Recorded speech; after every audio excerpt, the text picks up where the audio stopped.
I think the China uh, rise and engagement in the automotive sector perhaps is the most powerful change event that has taken place in the last 20 years or more.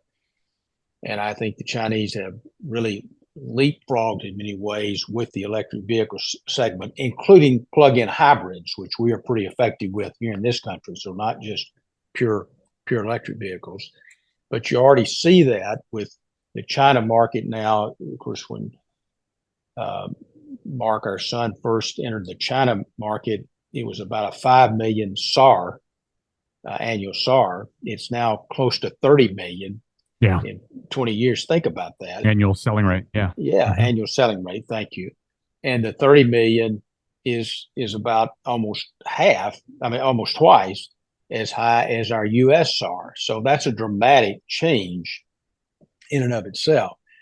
So I think the market share implications there, how that affects the OEM, how it affects dealers, how it affects suppliers, and it are just major issues that are yet to be played out, Jason.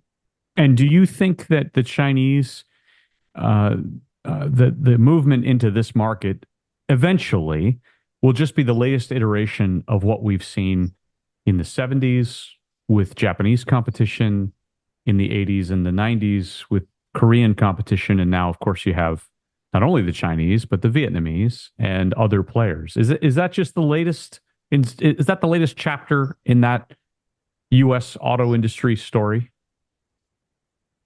It may be the latest chapter, but I think it likely has more significance to it in ways that the other chapters didn't have. And by that I mean with the rise of China, and particularly what seems to be developing at the least as global competition, if not a real uh, question of global leadership. That is very different. And at the time when I had the privilege to be in government in the White House with the President Clinton and Vice President Gore, our relationships with China were quite different than they are today. And I think again, COVID has strained that relationship even more. So I think you've got security issues. You've also got critical mineral issues, i.e., the supply chain, which we didn't have in those other previous chapters or passages that you meant. So I think there's a lot of factors at work here, Jason, that we'll have to kind of see how this plays out as we go forward. But the Chinese automotive participants are clearly going to be forces in the industry. I don't think there's any question about that.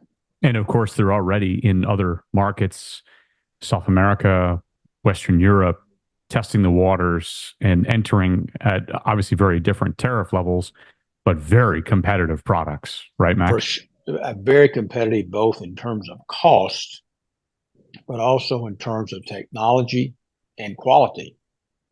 So very different dynamic. You're exactly right.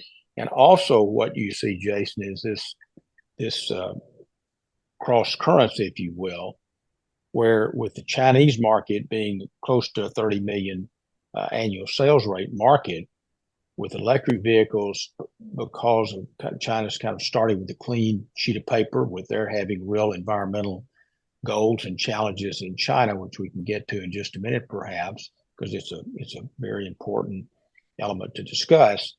But they are taking market share away from some of the traditional OEMs, both US OEMs, European OEMs, and other Asian OEMs in China. So that creates a real tension point, which we saw the German leader trying to deal with.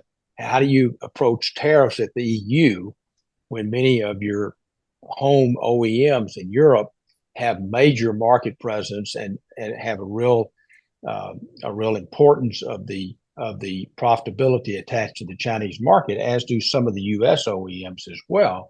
That's a real tension point. There's no doubt about it. Well, let's talk about that. What is your view on that exact aspect? Well, I think it's a couple of points of view, Jason. I think number one, it seems to be at least a recognition of the change in U.S.-China relations seems to be one of the very few areas where both Democrats and Republicans seem to share that concern and haven't quite fully figured out the best way to approach that, although there are serious efforts being made and some steps have already been taken. Both former President Trump and Vice President Harris are on record saying we will put forward significant tariffs on imported Chinese EVs. So that's one of the few areas of their agreement on policy. Mm-hmm.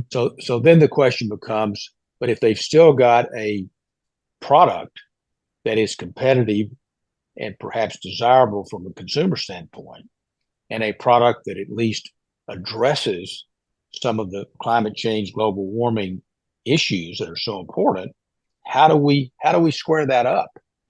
And I don't think anybody has quite a perfect answer, response, or balance to that. I think it's been, let's see if we can catch up in the U.S. and Europe in terms of product offerings and cost competitiveness, and kind of get as level a playing field as we can, and then move forward from that point. But that's yet to be determined how that's going to work out, Jason.